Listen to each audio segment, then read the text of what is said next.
Assalamualaikum mbokk yi ñu ngi leen a nuyu di leen dalalaat si beneen jotaay yi Gambia Football Show on the Jollof Football Bantaba YouTube channel. I am your host Chama, and with me I have my co-host Coach Che. Ni ñu ko defee rek every Sunday last week jotu ñoo am show nag because dama amoon ay si yu ma nekkoon so xam naa I would like to apologize for not coming on show last week. But yeah, there's a lot to discuss on Gambian football, as we know. There's a lot of developments on Gambian football. Gambian players moving from one club to another, and then some Gambian players being champions in their own domestic leagues and things like that. And also domestically, like in the Gambia too, see League B, there is League Bangi over Jah right now. First division, second division is very tight up there. And yeah, there was a big press conference too from the GFF. Kaba and Gayami, them press conference. So we want to discuss all these things about Gambian football. But guys, before you do see Sobi, I would like to urge you guys, if you are new on this Jollof Football Bantaba YouTube channel, please consider hitting the subscribe button. And if you like what we do on this channel, guys, please give us a thumbs up. It really helps the channel grow. So without further ado, guys, my suma boss, Coach Muju Mbokai. There is my boss la. jërëjëf Thiama jërëjëf asalaamaaleykum Gambia asalaamaaleykum waa diaspora bi di leen dalalaat fii si Gambia si Jollof Football Bantaba di Gambia Football Show waaw di leen rek comme ni ko Thiama waxee ñu ngi jégalu last week gisu leen ñu moom moo xawoon a jàpp this time around xam ne moom la fi daal taa yële man la woon this time moom la waaye di leen jaajëfal di leen ne welcome back xam nga ma woon fa woon rek di leen joxaat Gambian Football News waaw Thiama doxalal waaw loolu la ñu dugal si affaire yi straight away fu ñu ko doole rek mooy GFF GFF a ngi am a big press conference last week sa waa ji Kaba mu ngi oote ndaje bu rëy la oote sax because like right now Gambian football is gonna be covered across the globe. I think FIFA den amoon initiative bu gaay setoon ne dañ bëgg a promote football yoo xamante ne they are not well known. So it's not just in the Gambia, it's gonna happen all over the world. But Gambia make it a big thing, or GFF make it a big thing, understand nga. And isn't I tension si deka bi tamit GRTS feeling because the TV channel, like the media channel which have the contract with GFF and or with FIFA was none of the channels that is GRTS or QTV. So it was iAfrica TV. Loolu tam mi ngi isi ay coow bu sew si biir dëkk bi. But balaa ñoo dugg si affaire bi ci lan nga mun a wax si about just FIFA seen initiative bi nii pour cover all footballs around the globe yoo xamante ne nekkuñ di ko cover.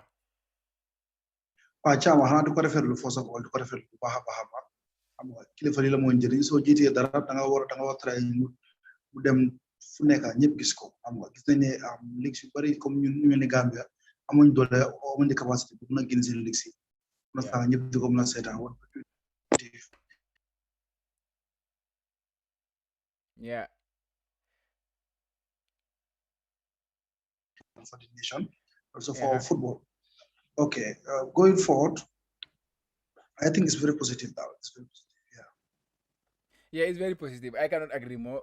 It will really help our league get some publicity, and Gambians yoo xam ne amuñ access pour even watch seen own players yi si Gambia bi. So at least we can have that opportunity now. Like man maa ngi ne biir Japan xëy na of course Facebook dañ ko daan génne live some channels dañ daan génne ay few games, but now soo ko amee in a more professional way with xam nga FIFA dugal ci seen loxo ak yooyu noonu, I think it will be much better, and I'm really looking forward to it, and hopefully it works well. But next ñu dem to GFF. GFF nag foog naa ne ñoom affaire bi jën ko mbuboo ñu moom affaire bi ñoom den def ne lu rëy maa ngi gis Kaba oote press conference comme ma la ko waxee rek press conference la oote di wan nit ne now Gambia for the first time in the I say so message bi ko gaa bindee on their Facebook channel sax nga xam ne ñii affaire bi dafa mel ni ñoom ñoo ko moom daal on a ça. But at the end of the day, it is actually an initiative from FIFA. Loo mun na doon loolu politique baa ngee daw nag yoo xam nga rek yow yaa ma gën a xam affaire yi politique baa ngee daw so lan nga mun a wax si about GFF seen issues yi o seen naka laa ko waxee seen baaku yi daal laa ko waxee. waaw Thiaba ku saña ku fil ne dafa am ndam kañ saña baaku. understand nga am nañ every right pour baaku parce que tamit lii FIFA ñoo ko initiate but si seen tam la ñëw understand nga So for guy hanyane kon namo it's very normal. It's very normal. Understand nga? It's very normal. But ñom waru ñoo def li as a big thing. Ñom this is a challenge for them. Yeah. It's a big challenge for them. Because if the league is being broadcast live, so you playing grounds, it should be up to standard at least. Yeah. Wow. Parce que suñu stéréotype park si su dee fu lu war a play suñu ligue bi bro dina ruslu de da ngay ko tuun sa boo seetaan sax gis park bi sax ne ma ñu boole li mel ni campé warga xarama roma so ci lañ la pour ñoom nag ñoom xam nga ñun dañ gaawaat dañ gis dara ñu kontaan rek fekk xamul ne ñu ñoo sas yeah d'accord ñoom ñoo sas pour ñu improve but noonu la life is all about challenges samba but press conference bi déglu naa ko but I'm a bit disappointed with Kaba. Yeah. Understand? Fine. Africa because 11 sports legal contract. Wow. 11 sports, Africa like partner. Because you're doing Africa, you have the capacity to buy new video guy games. Understand? Then you go use on their platform. Yeah. Go back on that. Money. Africa, wow. They are just doing the recording and the streaming. Yeah, I get that. Come tay canal. I ne Congo bu play Brazil ak ay Gabon. Wow. RTS1 Sénégal ñu ñëw fi cover ko pour canal. Wow. Then ñu seen canal seen feed bi. Ñu seen fa exactly so non la fay démé. So 11 sports ñoo ko. Gis naa mi attaque GRTS, attaque QTV. Wow. QTV tamit def nañ statement seen news bi.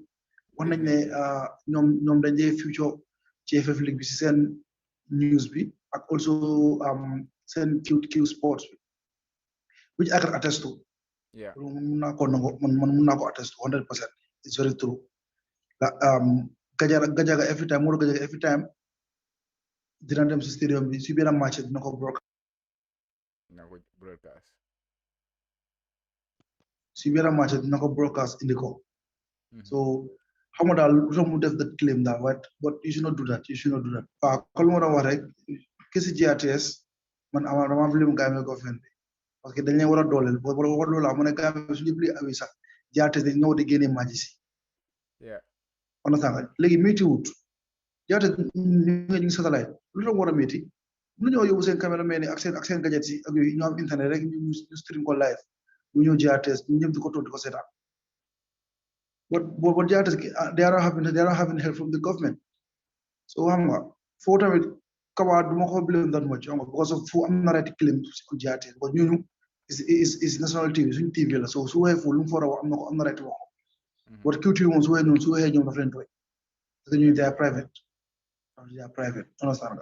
So Lola like why don't believe like Chama Kaba sends more dive recently that JFF it's not the signs are not encouraging.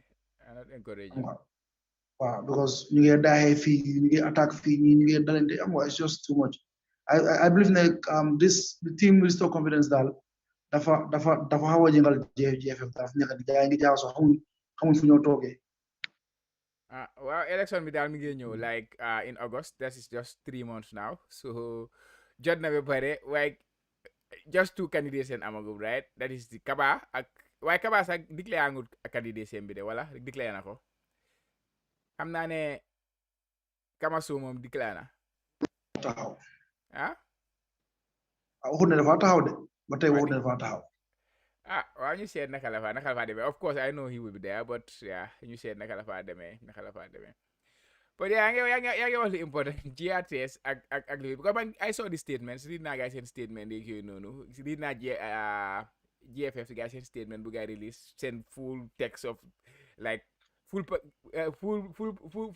like I been for now put attack TV station that is GRTS and QTV ne guys send capacity ak di len daw ak yeah but am ngi wax ne tamit ñom nekkut ne ñom ñoo decide who will make the because affaire bi FIFA la woon waaye at the end of the day ñoom loolu la gay doon bàkkuwee tamit xam nga loolu mooy nga issue bi yow yaa ngi ñëw di ko bàkkuwee ba pare naaw léegi buñ ñëwee sa kaw nga ne di nekkut man maa make decision si it was léegi nga doon di admin ne nekkut yow defuloo si dara daal daanaka It's just funny, right? so loolu mooy problème bi loolu mooy problème waroo yow waruñu woon a dañu war a ñëw rek joxe wane lii la lii mooy lii su leen joxe si laajal lu tax QT ak yi nga ne ah ñu jox contract bi ñoom ñoo ko so contract to ay Africa simple. Yeah, jeex na tàkk.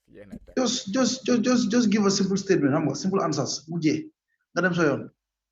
Yeah. waaw bu ñu affaire boobu daal ñu tegee ko boo ñu seet naka la faa demee rek hopefully channel bi su ñëwee ñëpp dinañ si benefit Gambian football and like you say challenge bu mag leen jox because ñun xam nañ naka la suñu fii li mel biir Gambia so su fekkee loolu la ñoo dem di showcase foofu noonu dafa ruslu so it means ne whoever is there has a challenge to improve those conditions su ko defee at least we are going out of Gambian comfort zone so it should be like up to standard at least. Yeah, but next year ñu wax affaire Sénégal suñ mbokk yi Sénégal gars yi ngay poach suñ players yi de gars yi ngay jël suñ players yi leen fa yóbbu but xam nga soo nekkee Gambia da ngaa bëgg lu baax lu nekk da ngaa bëgg mu ñëw Gambia but soo nekkoon comme léegi-léegi da nga ko fi dee ici sax su fekkoon ne man may papi xale yooyu noonu wala ba ma nekk xam nga may seen parents yeeg yooyu noonu lu leen gënal lay seet so as ñun Gambien la ñoo seetee si as in a Gambian perspective but at the end of the day look at it in a very individualistic way it's not a bad thing gars ñoom ñu dem di play at Sénégal te Sénégal nag well ñoom ñun xam nañu fan la gars toll si football we don't need to even talk about it so Gambian footballers ñoo dem play Sénégal suñu paree Sénégalais si all leen gars dem play at Sénégal it's painful for a Gambian as a Gambian to say it but it's just a funny situation to be in because I don't want them. I want the best for them, but also I want the best for Gambia. Maybe I want more the best for Gambia because most in parents. So, kumel ni nakatuda. Yeah, Lamin Kasama. Lamin Jaju, sorry. Lamin Jaju mom Senegal on go send on 20 last week. Akata di Alassane Faye. balaa loolu noonu si beneen baaj bi Alassane Faye this is a tweet from Buba Jallow Fala bowe Alassane Faye chanting yes exactly for the under 20 but these are not the only players even si suñ jigéen ñi sax gaa ngi oo gaay Sénégal nelawuñ de suñ gisee lu baax dañ koo jël de waaw Chama big example si lii xam nga mooy kan yow bi sa boppa exemple nga xam nga fu ma waxee. waaw ya continuer. xam nga fu ma waxee telu. understand so comme xam nga rek jarul maa toj fi waaye life noonu la ku nekk sa interest ngay xool. understand moo jiitu. understand nga parce que dafa am benn wax mi ñu wax man su watuma ko mooy ne nit waruloo woon lan la ma suma dëkkal defal instead da ngaa war lan laa defal suma dëkkal. for me that is an understatement. parce que sa dëkk ñoo la war a defaral. den ndax yow nga mun a jagaru nga mun leen a defaral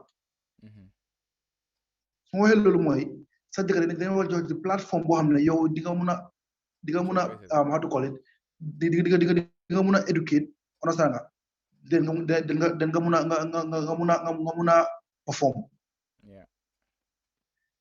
suñ place amuñ loolu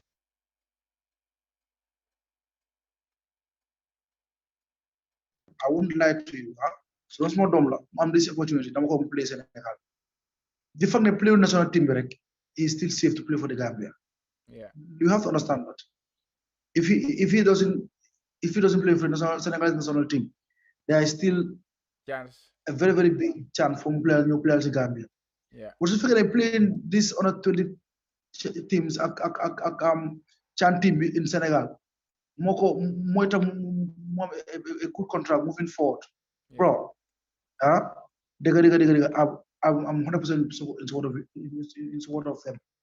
And then ñeneen duñ mëna understand parce que Gambian mom fi wax fi neexut parce que amul dégga waaye fi ku fi am sa doom da nga bëgg mu dem sa kanam te xam nañ suñ ligue bi right now ak suñ yeneen ak suñ team suñ demee fii chances bëri wut unlike Sénégal fii dëgga place yaa ngay génna but dëgga yu ndee dem ute naa soo nekkee Sénégal dëgga yu ndee dem let's be realistic Chama definitely fii ay Kosovo ay Monroe wala njee dem ay Faroe Island understand nga Estonia ay Estonia ay am nga bro Sénégal ñu la yóbbu ay France ay Italie ngay dem straight daa ñu nga ligi Sénégal dem play straight Ligue 1 France dem play still Serie A di play ay Club Brugge understand nga top teams in Belgium dem ay Holland naka la sa waa ji naka la Ablaye Diallo jamono du Sénégal la jaar mu dem still nga play Metz yeah am nga so mooy loolu opportunity nañ bàyyi ndoy ñu defal seen carré lii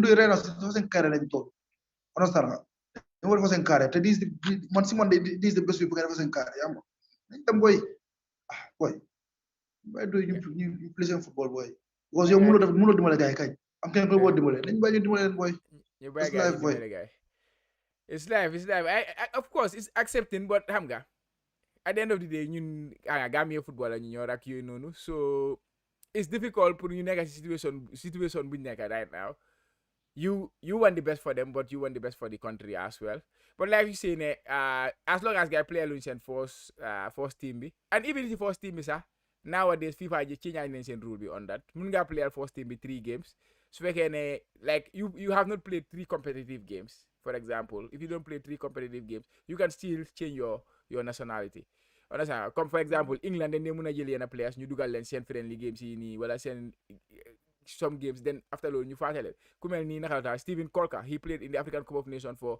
Sierra Leone play na la England seen national team bi but at the end mu dem play Lookman exactly Zaha yeah exactly so hopefully dinañ improve ñu suñ système bi su ko defee ñu mun a accommodate all these players ñu mun a give gars yi best opportunity pour gars yi mun a develop seen football so ñu ñoo war a liggéey as a country because this broadcasting deal bi nii is a big challenge for the GFF understand nga by this broadcast bi lañ mun a jaay suñ football waaye foog ñu defar suñ foundation bi first pour ñu mun koo jaay because su grand baaxee rek understand nga dina lifin dina ndoy nañ mun a perform understand nga standard bi gën a high so loolu la rek nañ liggéey ba ngaa coow ba ngaa ne naam fekk ne fa da ngaa liggéey soo bëggee liggéey soo liggéey ba pare di nga mën a am li nga bëgg liggéey leen war a def ñu sonal booy yow ñu ngi dem Sénégal ñu ngi fay gay ay 200,000 ñu ngi fay gay Sénégal ñu ngi fay gay ay 15,000 20,000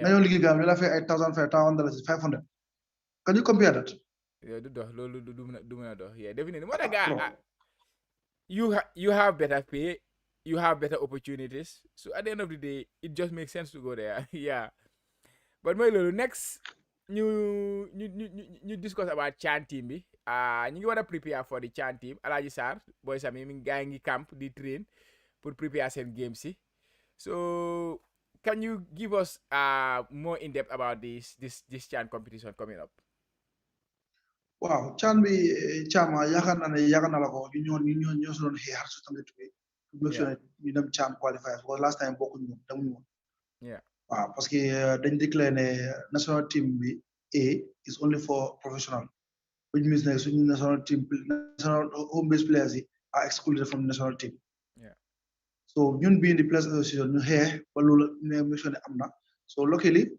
Alhaji Sarr coach bi make na selection of 25 players pour screening la pour muy leer dina oyal yeneen set of players tamit ñi la ñeka op ñu screen xool ñan la feel ne waaw mun na leen because of xam nga ci nga ci league bi ak watching them closely under your noses is different so dafa leen screen nii xool leen mu sell identify den ak oyal beneen group identify ak mu come with his final selection understand nga so ñu gis ne technical side mu fa am Si Diouf assist assistant and Alou Diagne also mu fa ak former Gambia under-20 goalkeeper Joe Gomez if you can remember Joseph Gomez time under-20 bu demoon Canada moo nga ndingi exactly moo nga ko trainer which is also a very very good sign xam nga setup bi yëpp am na national team players xam nga which is very very very good xam nga so ñu ngi wish guy all the best xam nga but I was a bit disappointed with the GFF media on the publication of the list I think you saw it that's why it was very disappointing more than anything more because if I have to bring it like that I have to work on it my own self and then bring something else but it was so disappointing come on bro how can you tell guy bi nga snap nga upload on your platform that was disgraceful it was disgraceful very disgraceful that was very disgraceful bro so mooy loolu daal but they need to improve. They need to improve on that. And definitely, this is not the first time. Last time, what they did, last time what they did was the African Cup of Nations bi buñ defee seen draw bi ba pare then dem Mali seen page bi ñu jël Mali seen picture bu gaay bu Mali create for own seen own website bi and you can see the Mali logo there gaay jël ko ñoo post ko seen own social media bi seen Facebook bi seen Twitter bi I was so disappointed attack naa leen si loolu moom mi ngi si suma Twitter bi moom attack naa leen moom diga attack naa leen it is so disappointing. About that Demba I was with Bakary Jammeh, first vice president of the GFF. Was am nga rek Manjai Sports Committee ñu ngi work towards suñ faak bi defar ko so Demba dañu annoncé contract bi. So on the way going I showed him the post. He was like, no, this is impossible. Manako, anyway, you guys need to talk with your people. These people, they are not working. They are not working. Manako, look at easy moy. You're gonna personal moy. You have the list of the players. Call them. Okay, GFF, they have a vehicle. Nalan kayan daje Westfield time sangam. Kunyo nga ñoo sa club vest, sa club jazz bi. Then so ñëwé nga ñoo ñu leen GFF, ngeen yow leen seen studio bi. Ñu nataal leen ku nekk wear your club team shirt Chama.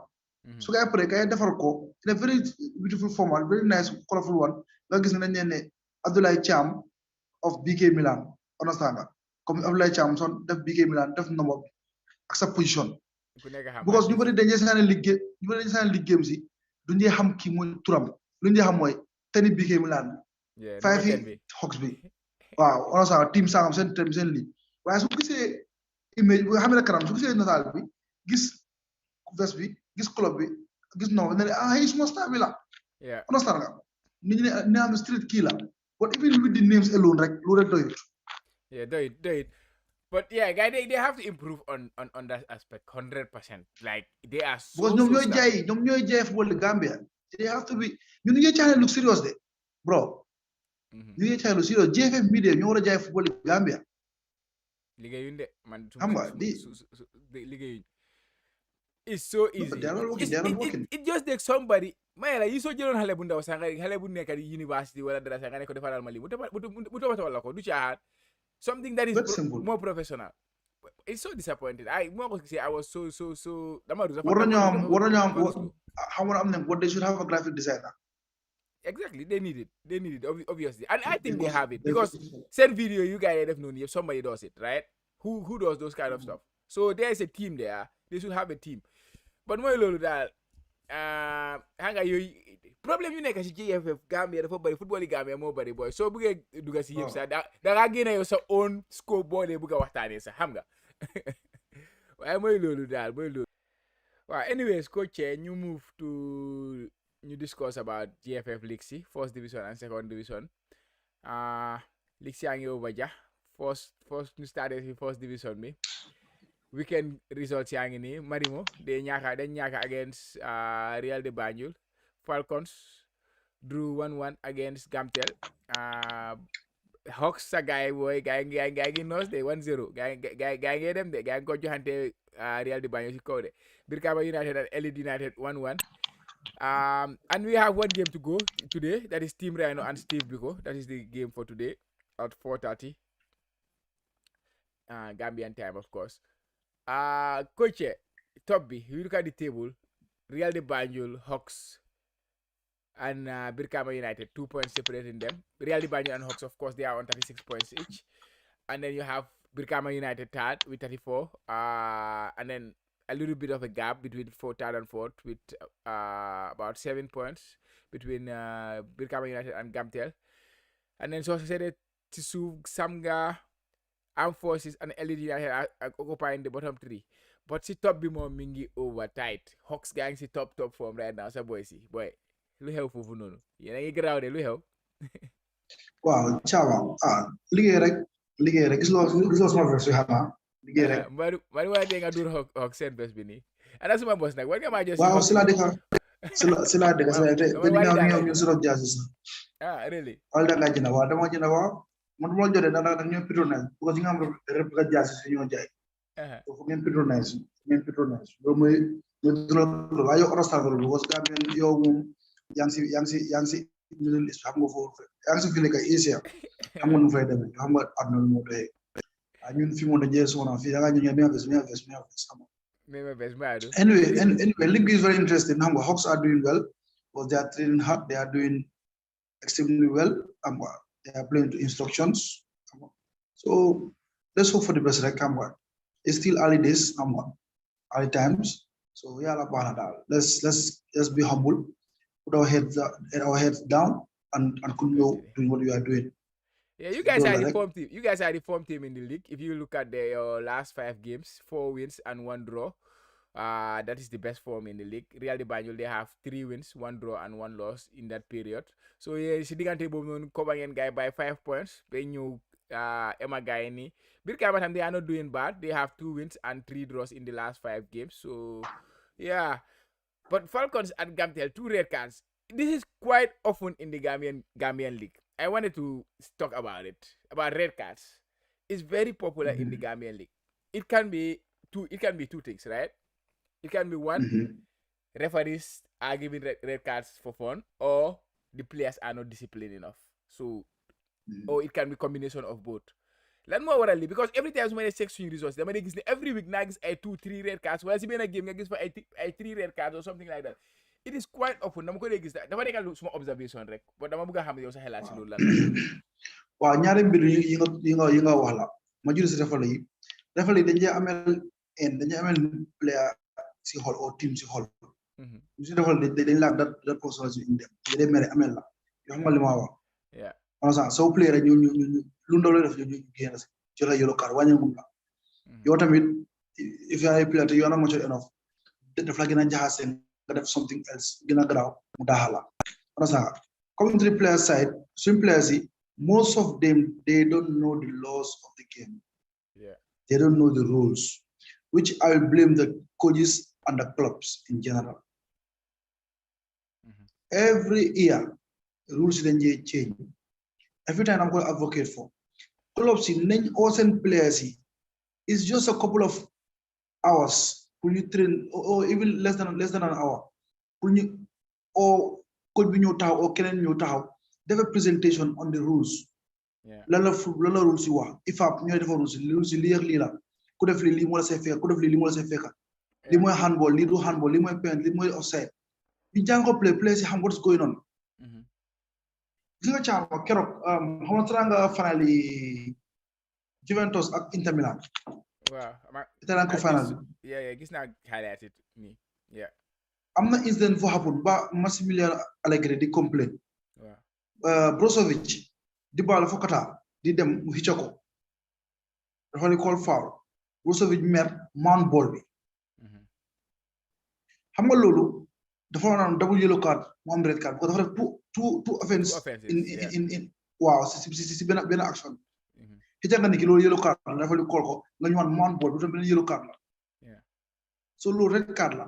Waye lo su ko dafa Gambia fi, job player yellow ñaara yellow card sa jox red card. So all those things they need capacity building. Not just players, that's their biggest constraint. More capacity building programs in football. Yeah. Taking on our level, you get fight every time pull will happen. Or clubs I don't help it. Awareness with this, right? Yeah, they need to know the rules. And like this you have boy, the other key hamul modef. Comme tey nga dégg nga kër maa ngi paagole ma dégg benn captain bi di wax dafa li xam nga am ko ne ko génn fa dafay daxa ko am ko yuhu naan ci coach maanaam coach la de coach mais am na right wax refali am na right wax refali bi man am na right wax refali bi bii di captain doo si mine mu am dafa right wax refali bi refali moo ko soxla mooy soxla wax bu mu oo ko am benn right wax refali waaye loolu noonu yëpp dañ ko war a jàngal li ñu war a jàngal suñu players am nga jàngal leen naka la ñu communiquer naka la ñu behavior si fii lan mooy lii mooy lan lii mooy faaw lii mooy faaw am nga it's important daal dafa important so loolu mooy waral gars yi players bu dee xamuñ they don't know trust me they don't know gars yi xamuñ de yeah moo tax yeah of course this week ñaar rek laa gis but every time su ma dee check resources dama dee mën a gis a lot of red cards daf dee mën a nekk di flow si league bi so yeah mu concerne ma ñu def suñu gars yi tamit dañ jee reckless tamit suñu players yi suñu defee ak suñu fil six yi dañ jee reckless de dañ bëgg fi meet yi moo ko tojee maa ko glissé so it's crazy so mooy loolu yeah there is a few factors you contribute mu ko cause but of course noonu la moo mën a demee but next ñu check second division bi we have new leaders, Bombada FC, out of nowhere. ñoom tam gisuma leen woon around si top bi, but seen lead bi moom is on goal difference because ñoom ak BK Milan ak PSV Wellington they are on 36 points each. So top 3 teams in the second division are on the same number of points. And then nga am for before you Kiang West, ñoom ñoo nekk fourth with 34 points. Greater Tomorrow, Talindi United and Gunjur FC, they are all on 33 points from 5th to 7th. And then 8th place, which is Immigrations FC, they are on 32 points. So go check it. Bombada and Immigration. Bombada in 4th, Immigration in 8th. 4 points more than separate. So it is very tight at the top there. Top bi dafa nekk di change rek. So league boobu noonu mi ngi neex nag. I unfortunately we cannot future in terms of scores ak yooyu noonu because mënuñu have access to loolu noonu. So but table bi at least every time we will update it. So seetee table bi dina la wan ne league baa ngi neex. Lan nga ñu mën a dooli si loolu noonu. Sa team baa ngi fa Hawks gaa ngi ne le Red Hawks ñoom ñu ngi struggle si suuf seen team bu mag baa ngi def ndam fële waaye seen second team bi moom mooy loolu daal. Acce dooli ñu dara si league bi second division bi. Wow, Chama, what not to be day one. Second division B, it's not very much tactical. It's more about it's more of like kulagina sour. Gin larger chance. Yeah. No regular. Kulagina daughter, mulagina chance. So that very hell. So it's very hell. So levels the levels difference very good. So the how balance. Motor game muneka. Be a favorite, Simon. So this one you have favorite.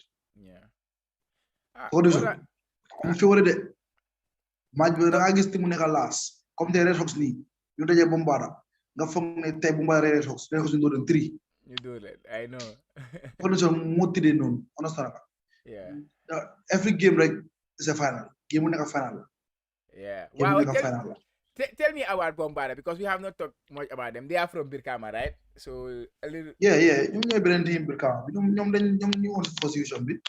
They have even been to the FA Cup final. The FA Cup final at time I think they played against Birkama themselves. Wow. Birkama win. Yeah, so they are a very very good team. But unfortunately, they was already relegated when they lose players for them. But they are trying. They try to new Atamba. Yeah, last season they struggled. Last season they struggled. We beat them home and away last season. I think we had over 4 goals. We scored them 4 goals between both legs. So this time around there is good seeing them doing good. Yeah.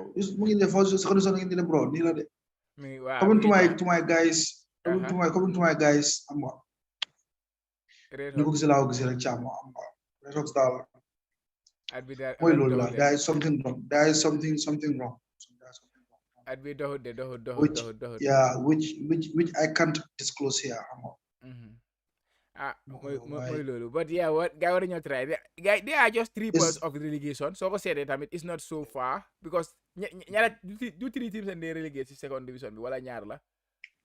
Ñaar la nekk nak. This time around them 3. Yeah, they are still in a good, not like the points are not huge. Like they are 17 points. 17 plays are 18. 16 plays are 18 points.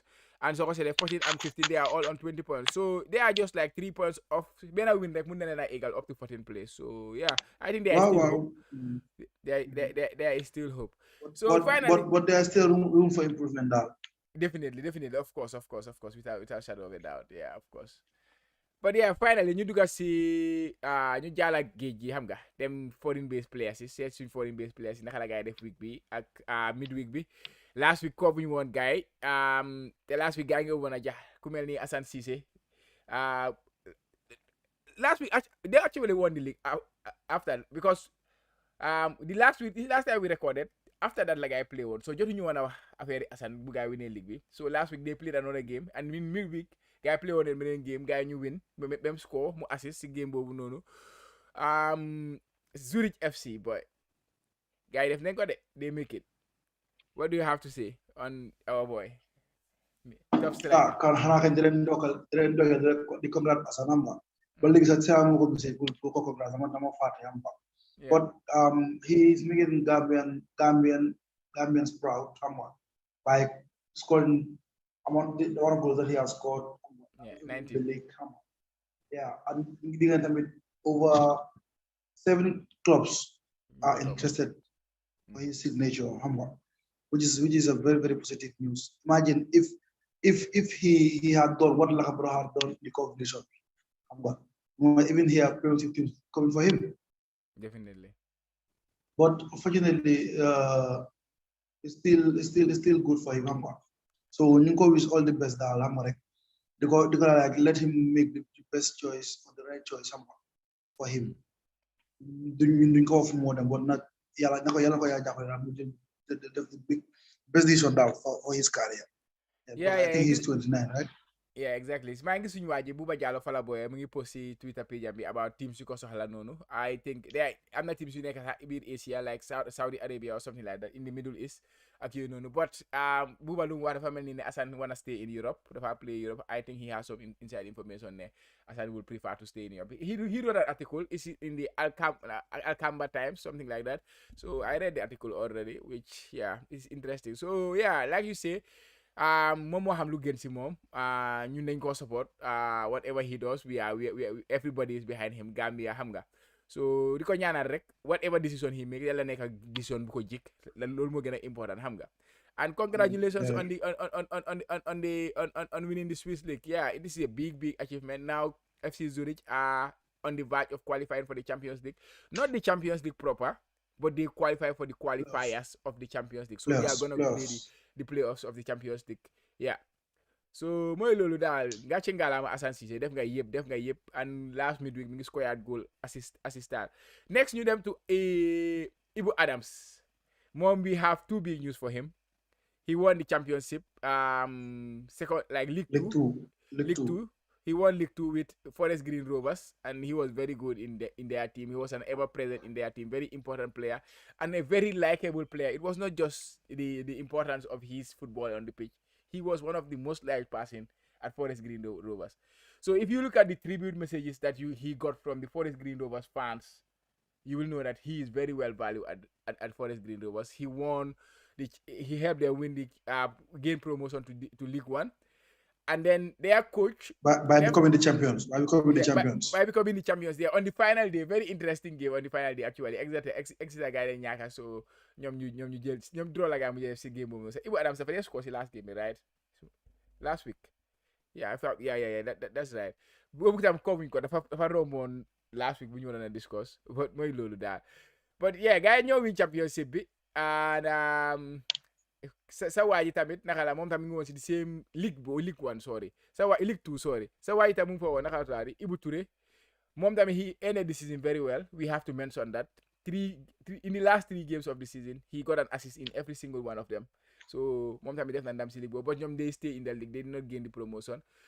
And like I say Forest Green Rovers ñoom ñaaka nañ seen coach dañ ñaaka seen coach bi after winning the championship. Watford ñoo jël seen coach bi so he said their coach is going to Watford in the championship, and Ibu Adams too, he's going to Cardiff. A big move for him, going to the championship with Cardiff. Ache. Well, Ibu Adams, it's a big leap from League 2 in Pro League 1, then jump for them to championship. It's very very good. We are happy for him. We are happy for him. A success in Wales, because the other Gambian who played who was in Wales also didn't have much success, which is Musa Momodu. But we wish him all the best, Actually, there is another Gambian who played in Wales. Another one, Cody Drame.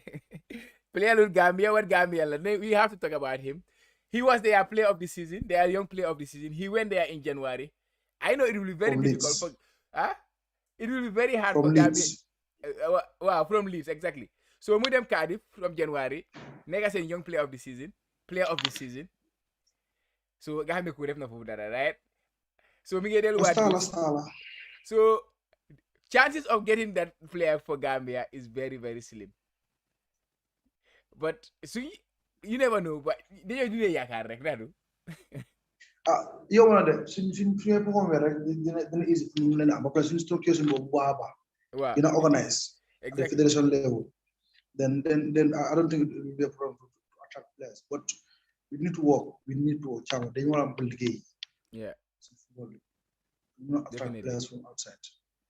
Definitely. Why you say so? Why nakala mo def Cardiff nak? I think it will be very interesting move for him. Cardiff, they are usually vying for promotion to the Premier League. So hopefully he will help them gain that promotion next season. I will be keeping a close eye on him because Championship is easier to watch than the League Two, of course. League Two we hit nga follow eye highlights and things like that. But Championship then could future in many media houses, so it will be easier to follow him whilst he is there. So good luck on your new adventure in Cardiff in Wales. So we are wishing you all the best.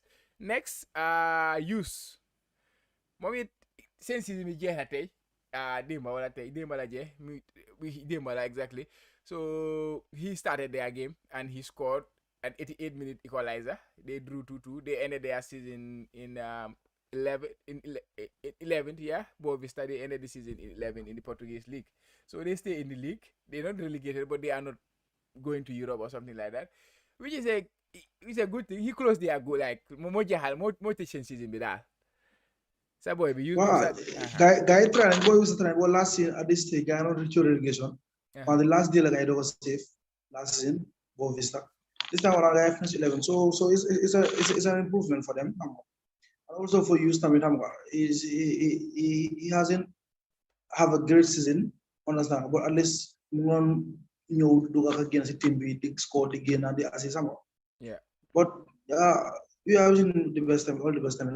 Also, we find a player, Bojang, Modu Bojang, 20 striker, we both the same B-side. My I'm not close to in Scandinavia. He's doing well in the junior team in Portugal. Also, this guy also, Lamalana Jalo. Yeah, Sporting Lisbon. So, yeah, we are wishing them all the best. Congratulations to them. Yeah, congratulations to them. Yeah, Youss, like you say, season MB was a bit of a stop-start season, but he still had 4-5 goals in the Portuguese league and 1 assist, which is 6. It's not bad. So saying they could only play as a central striker, but yeah, the numbers can improve. Hopefully, he will come back as a better player next season and a more consistent season from him. But yeah, nagay fu nekk nii daal nagay dem recharge battery si season bi jeex na ñu relax recharge battery si ñu demaat again. That's what we have. Next, Mo Barrow, mom season baa ngi on right now. They are still going. JUHMBTH Motors, they are the defending champion. He plays for JUHMBTH Motors. They are the defending champions of the South Korean League. But at bina gaa ngi xala struggle, gaa ngi 5th in the table. They were playing today just before we started recording, and they drew 1-1. They equalized actually in the last minutes, and Mo Barrow mortal moment. So points gang on fire there. What score? Yeah. Bro, you get try like that. When you get to place, they are doing well. To be honest, they are doing well. They are improving. We need to raise our standards here. Yeah. Problem be feel, bro. You gotta attract players. Because environment is important for players. They just make it. It's very, very important, bro. No, it's very important. Infrastructure, is very, very important. Yeah, and Musa Barrow moment we don't play right now, but game big guy na guy they ñak against Sassuolo 3-1. Last week time we play on then I'm on assist. So Taymom started second half la duga sax the last 45 minutes, but he did not have any meaningful impact in terms of goal or assist game bi. Mom he's having a pretty inconsistent season, so ko sété moy lolu dal suñ boy bi Laka Barrow. Wow, lolu la gis kay ñom kay mom am na goal yeah, I'm a good goal depuis mu jógee ci Africa Cup of Nations mënuma ko fay am na ay assist am na couple of assist wow and he's also doing well but he's not wrong with goals. Yeah, and it's very important xam nga. Yeah, but sim gëna pale I guess ne dina demaat tam rek ko ngo refill battery bi am kaya bopam dem checkal xam nga def analysis na mu fa def ak what la wara def. It's all part of the game. Definitely. Next Dembo Dawo momit mu ngi doon play Demba momit score na momit suñ play week bi moom wax dëgg gaa ngay jam rek. Dembo Dawo moo tax gaa 95 minute penalty this time. Last time 93 minute penalty la score yoon mu gaa win 1-0. This time mu dugga second half tamit score 95 minute penalty. so moom nag issue moom tamit xam nga waxtaanoon nañ ko fi xëy na affaire contract la wala something else moo tax nekkul di start regularly but he's their talisman he's the one who gets them the goals so su gaa jaaxlee gaa yi isi ko gaa yi dañ ko soxla waaye xam nga dugal bu boobaa rocci laame yooyu noonu mënuma understand. He's not committed daal he's not committed. Yeah, he's not committed but su duggee mi ngi def lu mu war a def boy man xaw ma daal mooy loolu. Well, that's what you call professionalism. You have to, whenever you are called upon to do your work, you have to do it. What comes later. But your work should be done accordingly because they are paying you for that. Yeah. That's true. Momo, he's a good player. He has been doing well. So we just with him to come for the see top league si munyo hamba. Because ko form the dina ne hajay hamba. Yeah. He's a footballing family. I'm saying que play, but jigéen sax dañ play. Jigéen fa léegi ok waaw baax na ñu jeexalee si Bakary Jatta moom Hamburg last week mu ñoom tam gaa ngi doon play yaa ngi winoon 3-0 mu am 2 assists si game boobu noonu moom it he is doing very well in Germany moom nag dafa mel ni he is very creative nag because he is more in the assists than the goals he used to be in the goals I can remember 2-3 seasons ago a lot of goals but recently su ma duggee rek lu ma dee gis mooy ne Bakary Jatta am na assist am yu bëri am na assist yu bëri si season bi nii am confirm one number si but from my xam nga off the top of my head feel naa ne am na quite assist yaa ngi war a play seen final game of the season final game of the season or two games final game of the season so which is very important in their quest for promotion to the Bundesliga. They are third now in the Bundesliga 3. They are occupying the playoff spot. So if you to qualify for the Bundesliga, you have to be first or second automatically. And if you finish third, then you play the team that is in the playoff from the first division. So now they are occupying that spot. They are supposed to play their final game this week. So ñu ko ñaanal rek coach moom it game boobu. waaw après mon style moom mun na play mun na football mun fa am energy. Skill foo koy mun na daw. So mu tax moom am as mu clear as almost score dafa yomb ak moom parce que all the attributes of an attacking player. Wow. So loolu la am def na ko fi ligue Gambia bi gis nañ ko bi kaw United. He has been doing that. So moom is a star. He's a good player. Yeah. It's just like the problems and more to go on right to go the time we're not passing. Imagine with all the problems whom negative face with the German authorities that are still now he's still performing. He's playing regularly week in, week out. So imagine coach spoken to all those problems.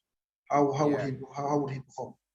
Definitely. Actually, I'm checking their table right now. They are fine because games is Jehna. Because whilst we are recording like game BJ, because game is starting at just around 12 or like 11. So game BJ, final game of the season, Jehna. And they won their game 3-0, 3-2. But Wada Bremen didn't win it. So it means that they finished the table in third place. So now they will play the playoff with the second play or the playoff team. Tatu last team from the Bundesliga. From the Bundesliga. One team no 16. I will have to check that, but yeah. Now go check my confirm yeah. So Lola Dal. So now they will finish start.